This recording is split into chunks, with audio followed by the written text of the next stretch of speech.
Hello friend, welcome to our channel. दोस्तों, स्वागत है आपके अपने यूट्यूब चैनल में। दोस्तों, आज नर्सिंग असिस्टेंस का फास्ट रिवीजन होगा। नर्सिंग असिस्टेंस और वेटनरी का जो है फास्ट रिवीजन होगा।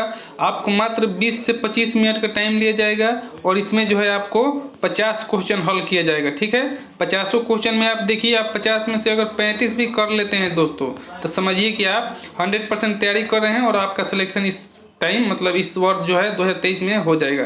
तो इसलिए दोस्तों, फास्ट रिवीजन आपको डेली बाय डेली एक वीडियो जाएगा। आप इसमें भाग लेना मत भूलिएगा। हमेशा 7 बजे के 7:30 के बीच में आप जुड़ जाइएगा और ये आप प्रैक्टिस देख ही लीजिएगा। ठीक है, तो चलिए शुरू करते हैं और आपको दिखाते हैं।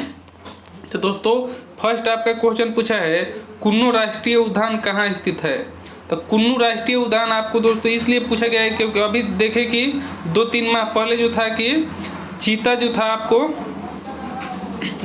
अदर कंट्री से जो चीता जो था आपके अपने देश में लाया गया और कुन्नू जो है राष्ट्रीय उद्यान में छोड़ा गया। कुन्नू राष्ट्रीय उद्यान कहाँ है, तो मध्य प्रदेश में। ठीक है, अमीर खुसरो किसके दरबार में थे। तो दोस्तों, अमीर खुसरो किसके दरबार में थे, तो आपको यहाँ अलाउद्दीन खिलजी के दरबार में थे। ठीक है, भीम किसका संक्षिप्त रूप है। तो दोस्तों, BHIM भीम, यानी कि भीम किसका संक्षिप्त रूप है, तो भीम का संक्षिप्त रूप होता है भारत इंटरफेस फॉर मनी, यानी कि ऑप्शन सी द करेक्ट होगा, भारत इंटरफेस फॉर मनी। ठीक है, जामा मस्जिद किसने बनाई।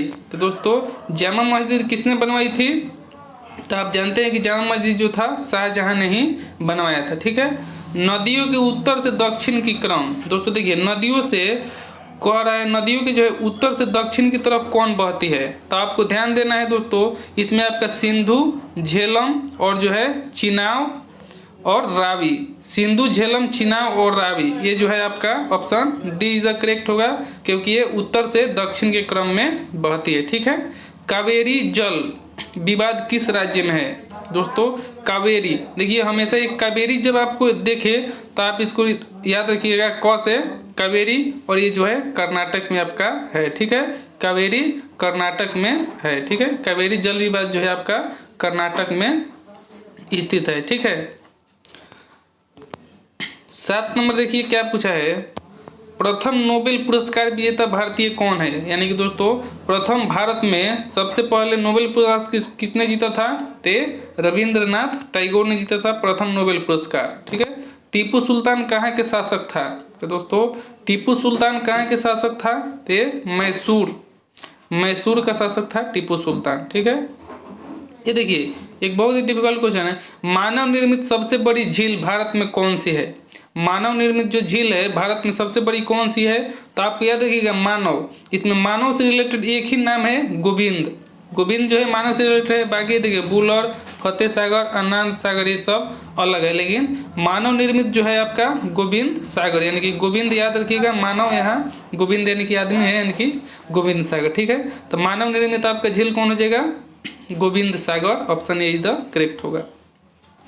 मथुरा किस नदी के किनारे बसा है। तो दोस्तों, मथुरा किस नदी के किनारे बसा है, तो मथुरा यहाँ देखिए यमुना, यानी कि मथुरा जो है यमुना के किनारे बसा है। ठीक है, अब देखिए भाग बी में जो है आपका रसायन विज्ञान पूछता है, यानी कि केमिस्ट्री में आपका देखिए 15 क्वेश्चन कैसा कैसा पूछा जाता है। ठीक है, बिना बुझा हुआ चूना का सूत्र क्या है। तो दोस्तों, बिना बुझा हुआ चूना का सूत्र क्या है, तो कैल्शियम ऑक्साइड, यानी कि CaO, यानी कि कैल्शियम ऑक्साइड। ठीक है, आज मैं आपको 5 मैथ भी इसमें बताऊंगा, मैथ आपका कितना इजी आता है और कैसा क्वेश्चन आता है। ठीक है, तो आप इसको देखिए मत, लास्ट तक को देखिए, आपको मैथ का 5 क्वेश्चन बताऊंगा, किस टाइप का मैथ आपका आएगा और इस बार पूछा जाएगा। ठीक है, तब बिना बुझा हुआ चूना किसको कहते हैं, कैल्शियम ऑक्साइड, यानी कि CaO को बिना बुझा हुआ चूना कहते हैं। ठीक है, न्यूट्रॉन की खोज किसने की।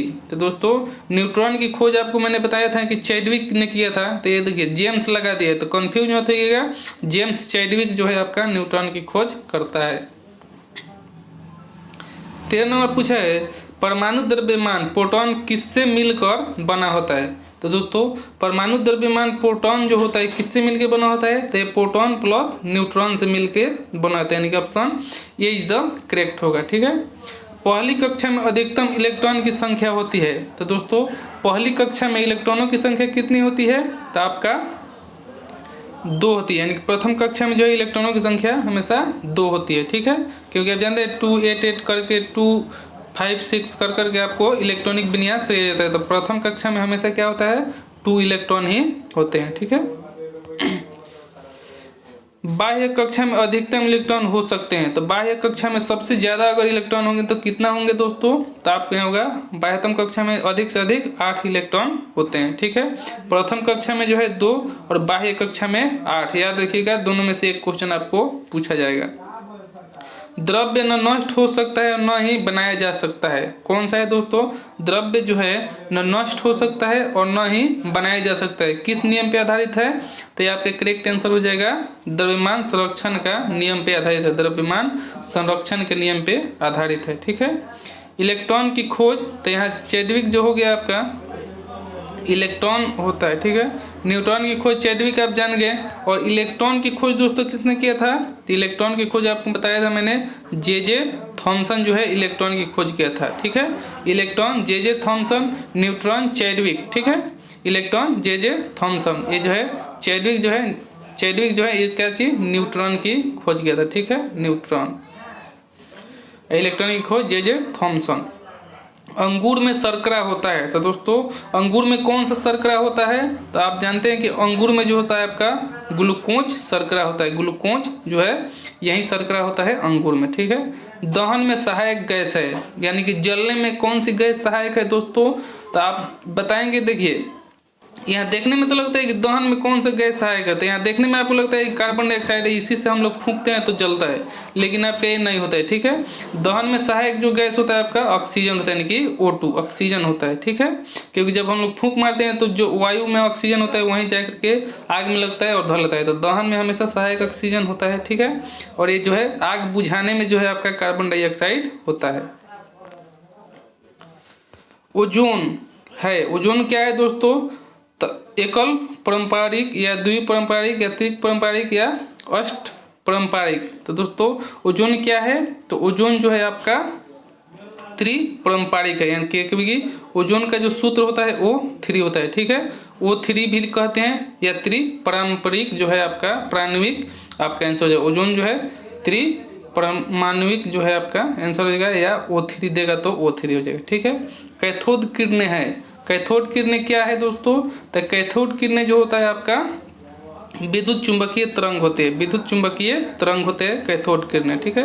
ग्लूकोज में जितने कार्बन है उतने किस्में है, ग्लूकोज में जितने कार्बन है उतने किस्में होते हैं, तो जितने ग्लूकोज में होते हैं उतने इसमें से किस्में होते हैं दोस्तों, तो आपका यहाँ राइट आंसर हो जाएगा फ्रक्टोज, जितना ग्लूकोज में होता है उतना ही फ्रक्टोज में होता है, ठीक है। खनिज जिसमें समाहित होता है, खनिज किसमें समाहित होता है, तो दोस्तों खनिज जो है आपका औषधि में समाहित होता है, औषधि में, ठीक है। नेक्स्ट पूछा है सबसे कठोर धातु है, सबसे कठोर धातु कौन सा है दोस्तों, तो सबसे कठोर धातु आपके यहाँ क्या हो जाएगा, तो यहाँ सबसे कठोर धातु जो हो जाएगा आपका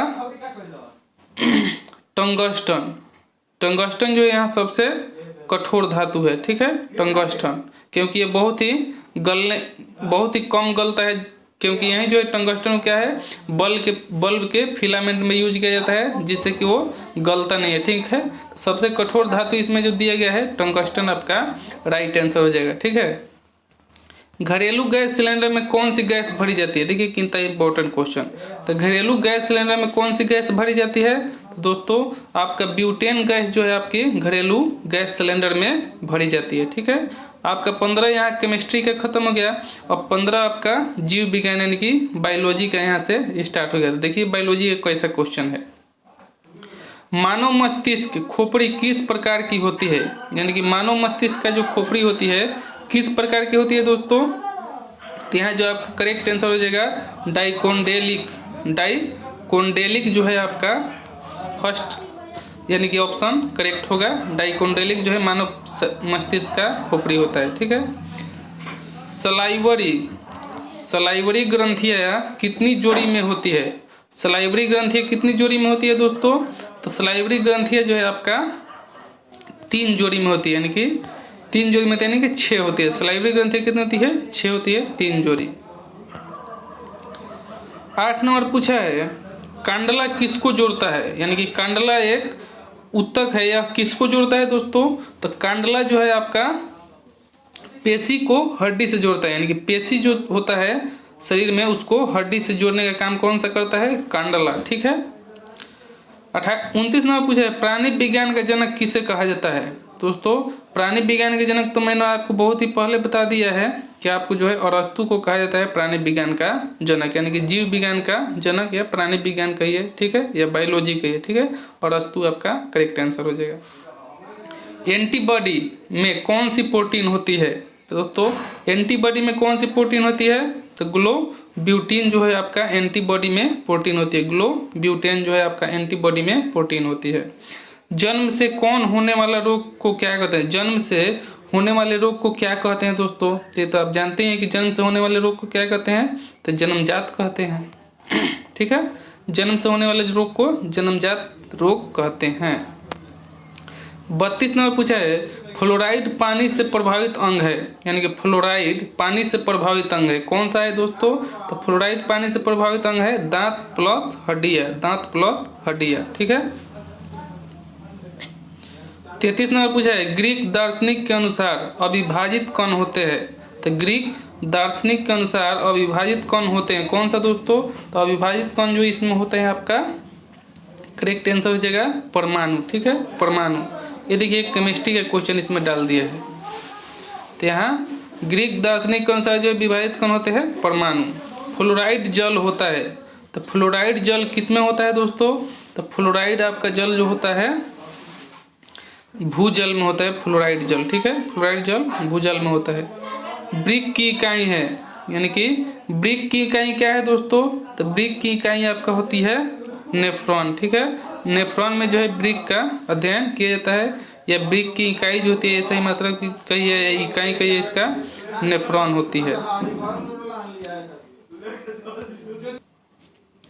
ब्रिक की इकाई दोस्तों नेफ्रॉन होती है। ठीक है। अब यहाँ ताप से संवेदनशील विटामिन है, यानी कि ताप से जो संवेदनशील विटामिन होता है कौन सा होता है दोस्तों? यानी कि जो ताप में क्या खत्म हो जाता है, यानी कि खरा नष्ट हो जाता है, जो ताप से यानी कि गर्मी से नष्ट हो जाता है, वो कौन सा विटामिन है? आपका ऑप्शन सी करेक्ट होगा। विटामिन सी जो है आपका ये गर्म करने पर नष्ट हो जाता है। ठीक है।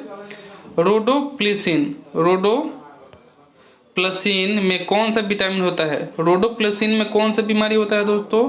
तो आपके यहाँ विटामिन ए जो है रोडोप्लिसिन में होता है। ठीक है। पीसीआर तकनीक का विकास किसने किया? पीसीआर तकनीक का विकास किसने किया था दोस्तों? तो पीसीआर तकनीक का जो विकास किया था आपका कैरी म्यूलिस ने जो था पीसीआर के विकास किया था। ठीक है, पीसीआर का तकनीकी विकास जो था क्यूरे म्यूलिस ने किया था। ठीक है, आपका option B is the correct होगा, कैरी म्यूलिस। ठीक है। 39 नंबर क्वेश्चन पूछा है आपसे युग्मक संलयन 2 डैश का संलयन है। युग्मक संलयन 2 डैश का संलयन है, यानी किसका किसका संलयन है युग्मक संलयन दोस्तों? तो आपका यहाँ करेक्ट आंसर हो जाएगा कोशिका का। ठीक है, युग्मक संलयन जो है 2 कोशिकाओं का संलग्न है। ठीक है, 2 कोशिकाओं का संलग्न। फूल में जनन के लिए आवश्यक अंग कौन सा है? तो फूल में जनन के लिए आवश्यक अंग कौन सा है? तो फूल में जो था दोस्तों जनन के लिए आवश्यक अंग है आपका पुंकेसर और त्रिकेसर, यानी कि option A is the correct होगा, पुंकेसर और त्रिकेसर। ठीक है। बल्ब की खोज किसने की दोस्तों? बल्ब की खोज किसने किया था? तो बल्ब की खोज तो था आप जानते हैं कि एडिसन ने किया था, लेकिन इसका नाम देखिए क्या बताया है, थॉमसन अल्वा एडिसन। ठीक है, थॉमसन अल्वा एडिसन ने किया था आपका बल्ब का खोज। आप एडिसन याद रखिए, इससे आपको कंप्लीट हो जाएगा। ठीक है। नेक्स्ट है दोस्तों आपका आवेश रहित कण है दोस्तों। आवेश रहित कण कौन सा है? तो आवेश रहित कण जो है गामा आपका जो है आवेश रहित कण है, इसमें कोई आवेश नहीं होता है। ठीक है, गामा किरण जो होती है उसमें आवेश रहित कण होती है। ठीक है। 43 पूछा द्रव्यमान 10 kg 5 न्यूटन शक्ति 10 सेकेंड बाद गतिज ऊर्जा क्या होगी। तो दोस्तों गतिज ऊर्जा का फॉर्मूला लगा करके निकाल सकते हैं इसको। तो इसका जो करेक्ट आंसर हो जाएगा आपका 25 जूल। ठीक है, 25 जूल आपका आंसर हो जाएगा। आप गतिज ऊर्जा का फॉर्मूला लगाएंगे तो 25 जूल। ठीक है,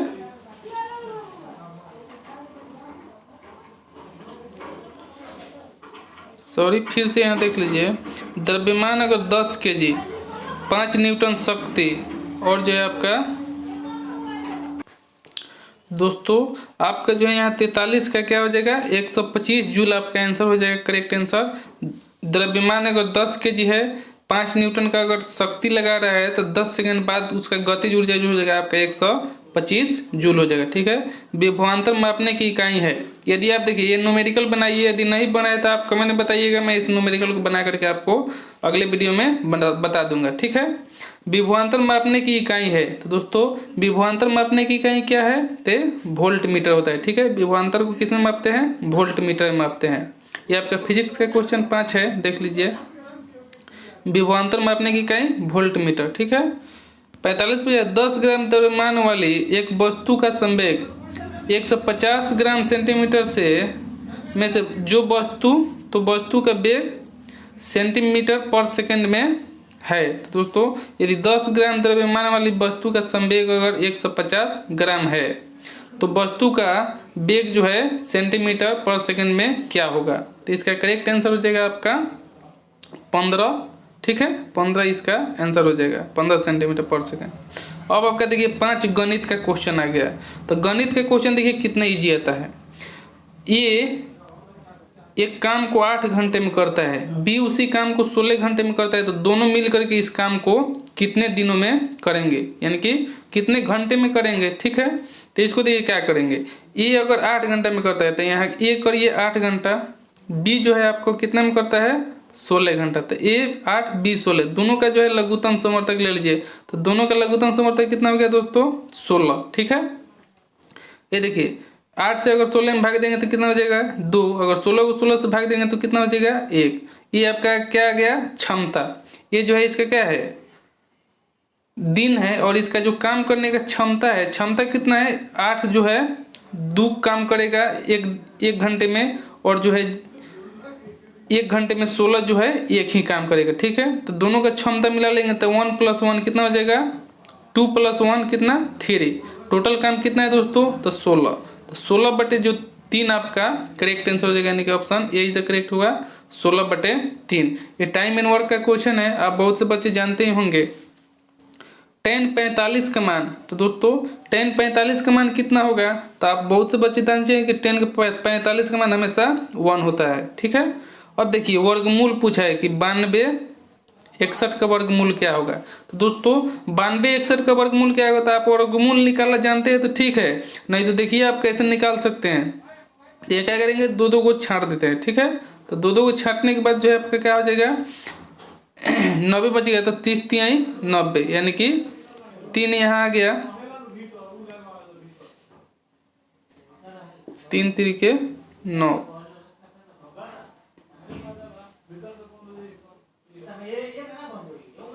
यहाँ 31 में 31 से गुना करके देख लीजिए, 31 में 31 से गुना कर 1 3, फिर यहाँ 3 3 × 3 = 9, कितना हो जाएगा 1 6 9। ठीक है, अब कितना पूछा है 9200। तो दोस्तों यहाँ देखिए आपका क्या पूछा है वर्गमूल नहीं है, आपका पूछा है घनमूल। ठीक है, तो 52 92 61 किसका घनमूल है। तो दोस्तों आप घनमूल निकालना जानते हैं, आप क्या करेंगे पहले देखिए सबसे छोटे वाले को देखेंगे, तो छोटे वाले को देंगे तो 21 में 21 से गुना करते हैं तो कितना आ जाएगा, तो 21 में 21 से करते हैं तो 441 आएगा। ठीक है, 441 441, फिर बच गया 21, तो 21 से फिर गुना कर देंगे तो क्या हो गया 1 4 4, फिर देखिए 2 या 4 दूना 8 और 4 दूना 8। ठीक है, इसको फिर जोड़ते हैं तो 1 6 4 और 8 जो है 12 और 8 और 1 9, यानी कि 9261। यानी कि फर्स्ट ही हम लोग चेक किए तो आपका करेक्ट आंसर हो गया, यानी कि 21 को घनमूल करते हैं यानी कि 3 बार गुना करते हैं तो हमारा कितना आ जाता है 92 61 आपका आ जाएगा। ठीक है, 49 नंबर क्वेश्चन पूछा है कि 20 20 गाय जो है आपको 20 गाय 2 लाख रुपये में बेची, 2 लाख रुपये में बेचाइल बा 20 गाय, ठीक है। 2 लाख में बेचा गया है 20 गाय, ठीक है। तो 10 गाय का औसत मूल्य है, तो 10 गाय का औसत मूल्य कितना है 12,500, यानी कि 10 गाय का औसत मूल्य 12,500 है। तो शेष गाय का औसत मूल्य क्या होगा, तो देखिए इसमें क्या होगा। तो औसत निकालने का आप तरीका क्या जानते हैं, तो चलिए यहाँ आपको मैं दिखाता हूँ।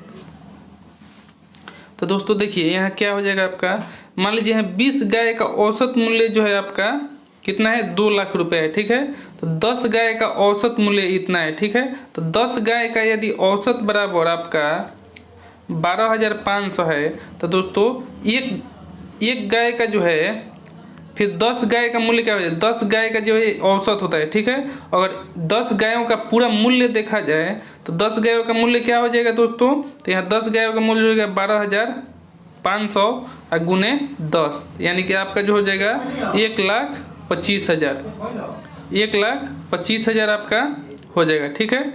यानी कि 10 गाय का मूल्य क्या हो जाएगा 1,25,000, ठीक है।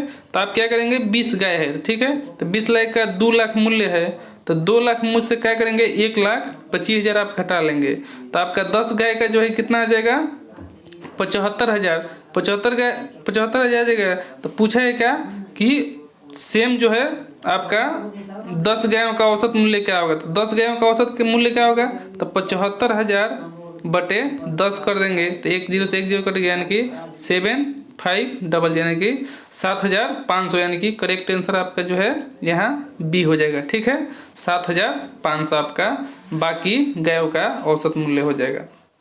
नेक्स्ट पूछा है 50 नंबर कि 7,500 रुपये में बेचने पर 25% की हानि होती है, यानी कि अगर 7,500 रुपये में बेचता है तो 25% क्या होती है हानि होती है, ठीक है। तो 25% लाभ कमाने के लिए कितना में बेचेगा, तो दोस्तों यहाँ इसको कैसे बनाइएगा आप, तो देखिए यहाँ क्या करेंगे एक ही फॉर्मूला लगाएंगे, फॉर्मूला एक ही होता है। यदि 7,500 है, ठीक है, तो इसको क्या करेंगे 25% हानि होती है, तो हानि होती है तो क्या होती है 75/100 कर देंगे। यदि इसको लाभ कमाना है तो क्या करेंगे 25% जोड़ देंगे, यानी कि 100 में क्या करेंगे 25 जोड़ देंगे, यानी कि 125। यदि किसी वस्तु में देखिए कोई भी मूलधन है, यानी कि 7,500 है, तो यदि 25% की हानि होती है तो 100 में से 25 रुपये की हानि होती है, यानी कि 75/100 हो जाएगा। अगर फिर कहता है कि 25% लाभ के लिए, तो 25% लाभ के लिए क्या करेंगे 125 आपका 100 कर देंगे, ठीक है। 2 0 से 2 0 यहाँ काट देंगे। यहाँ फिर क्या करेंगे, यहाँ जो है आपको फिर 5 से काटेंगे इसको, तो कितना हो जाएगा 25 और फिर हो जाएगा ये 20, ठीक है। फिर यहाँ क्या करेंगे 5 से काटेंगे तो ये हो जाएगा 5 चौके 20, ये हो जाएगा 5 5 25। फिर देखिए 4 बच गया, तो 4 को इससे क्या चीज़ काटेंगे, तो 4 को ऐसे ही छोड़ देंगे। अभी सबको गुना कर लीजिए, उसके बाद 4 से भाग दीजिए, 4 से भाग दीजिएगा तो आपको कितना आंसर हो जाएगा 12,500 आपका आंसर हो जाएगा, ठीक है। 12,500 या डायरेक्ट भी इसको निकाल सकते हैं दोस्तों, 7,500 गुने 125/100, ठीक है। 2 0 से 2 0 काट दीजिए, 75 में जो है 125 से गुना कर दीजिए, जो आएगा वही आपका आंसर हो जाएगा, ठीक है। दोस्तों आई होप आपने सभी क्वेश्चन देखे होंगे। यदि किसी प्रकार की अगर डाउट या दिक्कत हो दोस्तों आप हमें कमेंट में बताइएगा, मैं उसको सॉल्व करने की कोशिश करूँगा। तो दोस्तों कल से जो था मैं आपके लिए बहुत ही मोस्ट इम्पोर्टेंट मॉक टेस्ट आपके लिए कल से जो है मॉक टेस्ट स्टार्ट करूंगा। मॉक टेस्ट में आपका क्वेश्चन दोस्तों 50 ही रहेगा जैसे क्वेश्चन पूछ रहा है, और 50 क्वेश्चन के लिए दोस्तों ऐसे लेवल से पूछा जाएगा जो आपको एग्जाम में सेम टू सेम आपको एग्जाम में देखने को मिलेगा, ठीक है। तो ऐसे कल से जो है आपको मॉक टेस्ट स्टार्ट होगा। मॉक टेस्ट में आप भाग लीजिए और अपने जो है एग्जाम की 100% तैयारी कीजिए दोस्तों। चलिए फिर मिलते हैं नेक्स्ट वीडियो में। थैंक यू, जय हिंद।